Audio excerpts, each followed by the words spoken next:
Siapa di sini yang mau terjun ke dunia HSE? Nah, berikut kita bahas skill yang harus dimiliki oleh seorang HSE. Ya, selamat datang kembali di channel Pythagoras Certified Trusted Success. Ya, di video hari ini kita mau coba bahas tentang skill apa aja sih yang perlu dimiliki oleh kita kalau kita mau jadi atau mau terlibat di dunia HSE atau di dunia K3. Oke, ini menarik ya, karena skill ini menentukan posisi kita juga. Ya, kita akan diangkat jadi apa atau kita akan berperan sebagai apa. Dan yang pasti, semakin banyak skill yang kamu miliki, maka kepercayaan perusahaan terhadap kamu pasti akan lebih banyak lagi kepercayaannya. Sehingga akhirnya teman-teman semua dapat posisi yang lebih baik dan juga penghasilan atau salary yang lebih baik. Ya, harapannya seperti itu. Karena seorang HSE itu tidak bisa kita menerapkan ilmu yang sudah mungkin kita pelajari di kuliah atau di pelatihan secara mentah-mentah. Karena ada yang bilang definisi HSE itu adalah science and art ya, to manage occupational health and safety gitu ya, atau ilmu dan seni ya, ilmu dan seni untuk mengelola keselamatan dan kesehatan kerja agar tempat kerja kita menjadi lebih sehat. Karena ini ilmu dan seni, maka kita harus kreatif untuk bisa menciptakan cara-cara yang menyenangkan dan juga efektif dalam menerapkan program-program K3 yang sudah kita rancang. Nah, ada beberapa skill yang menurut saya itu harus dimiliki oleh sobat-sobat sekalian.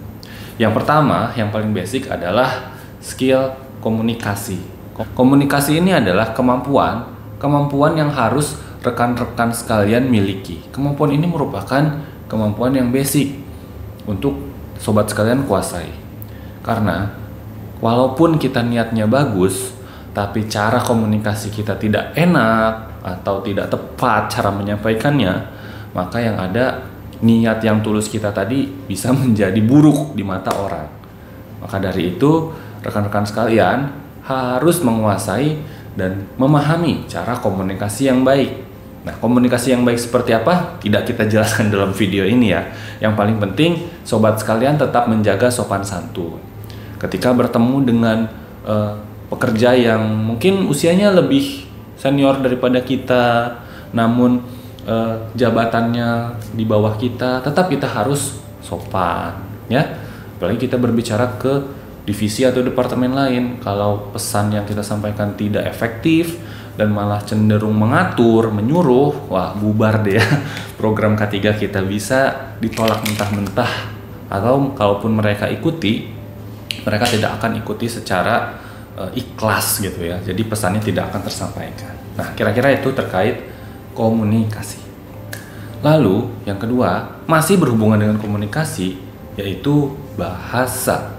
Nah, bahasa ini tadinya saya mau bilang bahasa Inggris nih, rekan-rekan sekalian.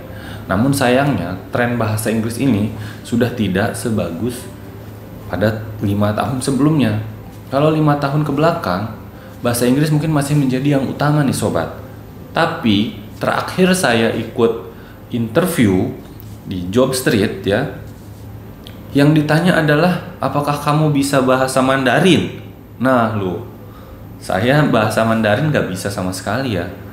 Dan bahkan waktu saya mau daftar di salah satu perusahaan mobil listrik, ditanya bisa bahasa Korea apa enggak ya. Nah, sekarang trennya udah enggak semuanya bahasa Inggris. Jadi semakin banyak bahasa yang sobat sekalian kuasai, maka itu akan semakin mudah bagi sobat untuk bisa menerapkan ilmu K3 yang sobat-sobat sekalian miliki. Karena saat ini sudah mulai banyak investor dari luar ya yang masuk, apalagi banyak dari China sekarang sudah menginvestasikan uangnya di negara kita, baik itu berupa mobil listrik, industri, baik industri mobil ya, atau bahkan industri makanan sekalipun. Orang-orang di China sana sudah mulai mendominasi, sehingga bahasa itu sangat penting bagi sobat sekalian agar berkomunikasi dengan orang lain, terutama orang luar negerinya, bisa lebih mudah. Yang selanjutnya masih nggak jauh juga ya dari komunikasi, yaitu public speaking. Nah, Berbeda dengan komunikasi yang di awal. Ketika kita bicara public speaking, maka ini adalah kemampuan kita berbicara di depan orang banyak. Ada orang yang kalau ngomong langsung orang ke orang atau empat mata bisa dengan baik, tapi ketika sudah berbicara di depan umum banyak yang lihat, langsung turun tuh kepedean atau percaya dirinya karena ya tidak terbiasa. Nah, cara yang tepat untuk melatih public speaking kita adalah dengan cara latihan terus-menerus. Bisa di kaca ya, atau teman-teman bisa berbicara dulu di depan umum tapi di depan keluarga gitu. Coba latihan kecil-kecilan aja di depan ibu, di depan ayah, di depan adik, atau di depan anak dan istrinya gitu. Sering-sering latihan akan membuat kamu semakin terbiasa dengan orang banyak yang melihat kamu ketika berbicara di depan umum ya. Tapi tentu bukan itu saja ya triknya ya. Jadi silakan sobat sekalian kembangkan sendiri. Nah, yang selanjutnya kita sudah tidak bicara komunikasi nih sobat. Di era digital seperti ini, kemampuan kita menguasai atau menggunakan software komputer itu menjadi hal yang sangat dibutuhkan oleh seorang petugas K3. Sekarang sudah banyak sebetulnya tools untuk kita membuat poster, membuat video-video safety induction, atau membuat denah-denah K3 sudah banyak ya, dan sudah jauh lebih mudah. Jadi sobat sekalian, itu minimal bisa menggunakan komputer dan menguasai beberapa software nih. Nah, softwarenya itu pasti ya software untuk pekerjaan dasar seperti Microsoft Office ya, SPSS untuk para sobat yang sering melakukan penelitian K3, terus Photoshop, terus ada Premiere, ada Canva ya, sekarang lebih mudah, ada bahkan TikTok atau CapCut gitu ya. Nah, itu menjadi sebuah keharusan untuk di zaman sekarang. Karena orang-orang yang bekerja di dunia K3 saat ini, tahun ini, sudah mulai banyak dari generasi-generasi tahun 90-an lah ya. Tahun 95, 98 itu sudah mulai kerja nih. Sudah bukan eranya senior-senior kita atau yang selevel bapak-bapak atau ibu-ibu kita. Gitu. Jadi penggunaan media sosial dan juga kemampuan kita menguasai komputer itu akan sangat membantu sekali buat kita dalam melaksanakan program-program K3 yang sudah kita rancang selama 1 tahun ke depan. Yang selanjutnya tidak kalah penting adalah menguasai alat ukur. Nah, menguasai alat ukur ini sebetulnya opsional ya sobat sekalian ya. Jadi ketika sobat sekalian tidak menguasai alat ukur, salah satu alat ukur, maka itu tidak menjadi penghalang sobat sekalian untuk bisa bekerja di dunia K3. Tapi rasanya sih kalau seorang profesional K3 tidak mengerti cara menggunakan alat ukur, terutama ya alat ukur lingkungan kerja, itu kayaknya bagi saya sih itu rasanya aib ya sobat sekalian ya. Minimal kita coba pernah menggunakan lux meter, sound level meter, itu aja dulu yang basic. Karena penggunaannya paling mudah ya 2 alat itu. Kalau kita mau bicara wet bulb globe thermometer atau WBGT itu agak tricky penggunaannya. Tapi paling tidak sobat sekalian pernah menggunakan lux meter dan juga sound level meter ya. Semakin banyak sobat sekalian memahami cara kerja suatu alat, maka semakin mudah juga pekerjaan sobat sekalian. Jadi dikit-dikit nggak usah manggil vendor, lebih hemat dan pasti sobat sekalian akan mendapatkan apresiasi dari atasannya karena bisa melakukan saving untuk keuangan perusahaan dalam bidang pengukuran lingkungan kerja. Nah, lalu yang terakhir, khususnya untuk para ahli K3 umum ini ya sobat ya.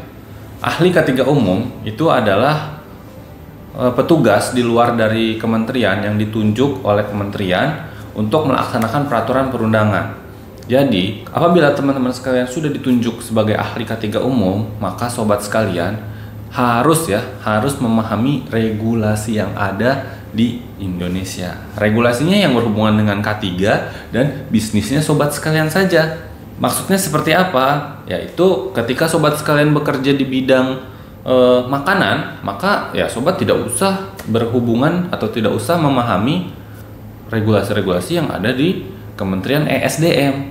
Tapi kalau sobat sekalian bekerjanya di dunia tambang, maka itu menjadi kewajiban bagi sobat sekalian untuk menguasai regulasi yang dikeluarkan oleh Kementerian ESDM. Tapi nggak usah kita memahami regulasi-regulasi dari Kemenkes yang mengatur tentang cara kita menyediakan makanan gitu ya, kecuali memang di tempatnya ada cateringnya, bolehlah sedikit-sedikit tahu. Tapi maksud saya adalah kita sesuaikan saja regulasi yang harus kita pahami dengan industri yang sedang kita jalani saat ini, di mana tempat kita bekerja. Karena kalau kita mau kuasai semua itu cukup effort ya. Di Kementerian Tenaga Kerja aja udah ada berapa ratus regulasi, apalagi di kementerian yang lain gitu. Jadi kalau teman-teman sekalian mungkin punya waktu, tentu saja itu lebih baik. Cuma saran saya, ketika kita mau memulai memahami regulasi ini, maka kita mulai saja dulu dari bidang yang saat ini sedang kita jalani. Yang terakhir adalah mampu menganalisa data. Ketika sobat sekalian sudah menjadi minimal HSE officer, pasti akan bersinggungan ya dengan yang namanya data-data kecelakaan kerja, misalkan data-data MCU hasilnya seperti apa, lalu ada data pengukuran lingkungan kerja dan lain-lain. Nah, data-data itu harus mampu teman-teman olah menjadi suatu hasil yang penting untuk dibaca oleh perusahaan. Ya, ketika kita mendapatkan angka kecelakaan kerja 5 kasus dalam 1 tahun, maka itu artinya apa?